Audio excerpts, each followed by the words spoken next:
Hi guys. Well, it's been a few weeks since I've been able to get anything scenically done on Nanguernal, so today's the day.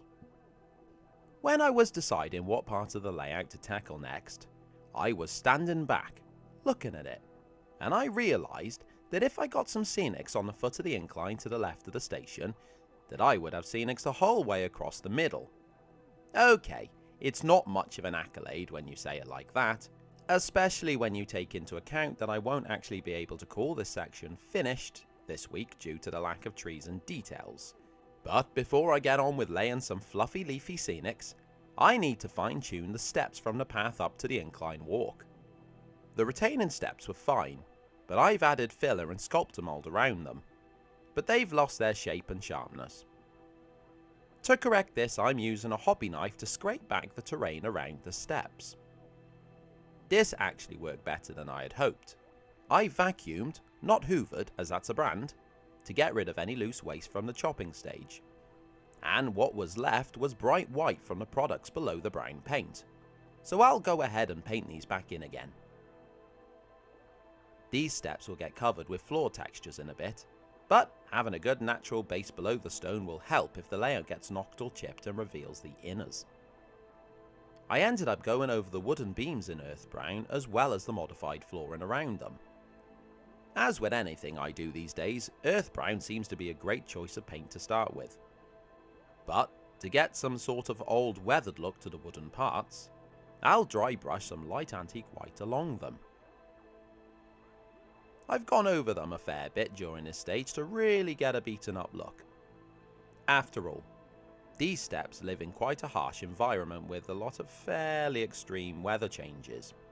The only issue with dry brushing wood is that it leaves the wood looking really, well, dry. And this layout is not only a shaded forestry scene with lots of moisture in the air, but also soggy autumn. I'll tackle this by giving the wood a black wash. I'm not going to wash the black wash off like I would on the rolling stock, as I want the black to dry over the wood, which I'm hoping will give a general damp dirty look. Now, I was planning to wait for the paint to dry before adding the floor covering, but then I decided that the old me just saying that just then was probably thinking that future me just now saying this just now would have more time than he does. Or I do. Or I don't. Upon discovering the distinct lack of time, scenics were pushed forward, and after all, adding slate dust on top of wet paint might actually give a nice finish to it anyway. I wasn't sure that this slate dust was the same slate dust that I originally used for the path from the platform, so I've ended up topping it up with this stuff just in case it's a different finish. The slate is now given a good soak in with isopropyl alcohol. Enough to soak right through to the base layer. The idea here is that the IPA will break any surface tension when the glue's applied in a second. It's been a second, so I'll apply the glue. I'm using ballast bond, and yes, in the past I've made my own ballast glues, which isn't that hard to do. But I just find ballast bond at a higher level of quality to anything else. And there's nothing worse than ballast or gravels not gluing solid enough and flaking or chipping off. Well, there are worse things, but still, it makes me sad. You can see how heavily I've used the glue here, no messing about. Whilst that's setting, I'll add a little strip of demonstration track that's next to the head shunt here. If I had planned ahead better, I would have made this piece of track when I did the rest of the track on the layout. But I didn't, so I made it just now. I'm using the gel all-purpose glue to hold it down, purely because of how uneven the landscape is where I want to glue it. I've also added some spare sleepers from strip wood. I'm doubling them up to get the correct level to sit next to the track. I'm not fully sure how obvious these last few sleepers are going to be once the scenics are built up around them, but even so, aren't I good for adding them on? Well done me.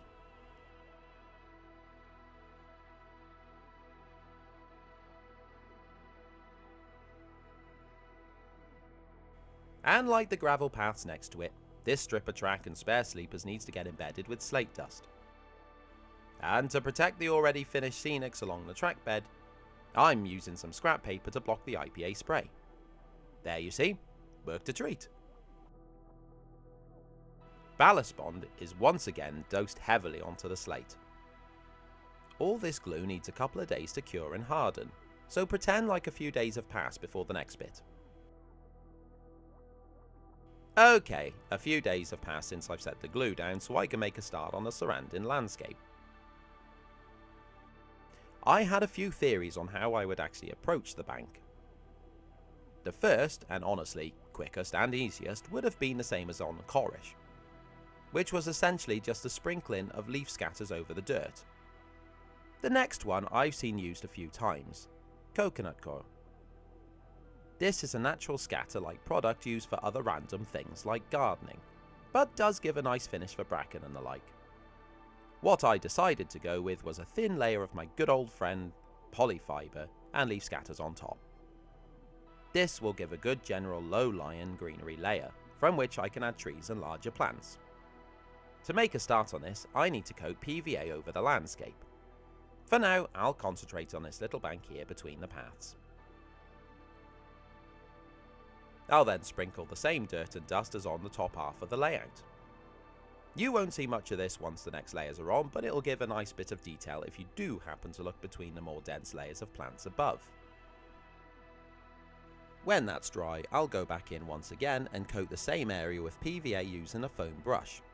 I find this sort of tool really useful for getting random and uneven edges to the glued area.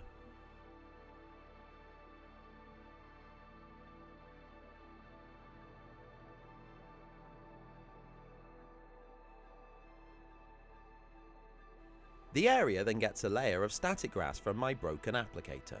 This doesn't actually need to be a very thick layer at all, as it's just all something to add to the final look.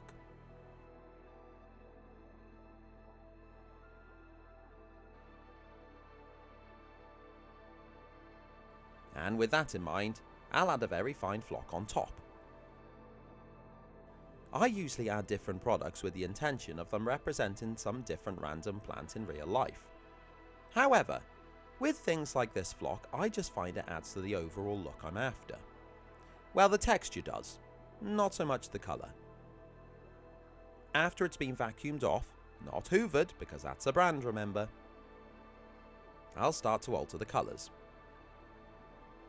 I no longer use a lot of scenic products in their final colour straight out of the box. Instead, I build up the colours the same way that I would for the textures. This starts with a nice covering of earth brown, which not only brings a uniform earthy undertone to any of the following colours, but fills in any gaps between the scenics that should really look like earth. What this also does is help soften the join between the bank and the paths around it, as a little bit of overspray will fade onto the edges of the path.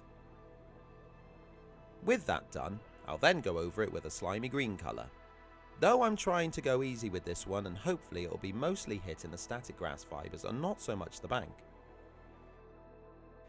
I really like this green, as it works well with the earth brown, as it's a nice slimy wet type of green. That's usually pretty much dry by the time I spend cleaning the airbrush after spraying the brown and greens, so I'll go straight on to the next level. This time I'll coat the bank with hairspray and then go in with my lovely polyfiber. I've pulled the clumps really quite thin for this, as I don't want it to actually be that dense. I also added in smaller separate pieces, which will help get a nice uneven look to the foliage. This is once again sprayed with hairspray before I hit it with the leaf scatters.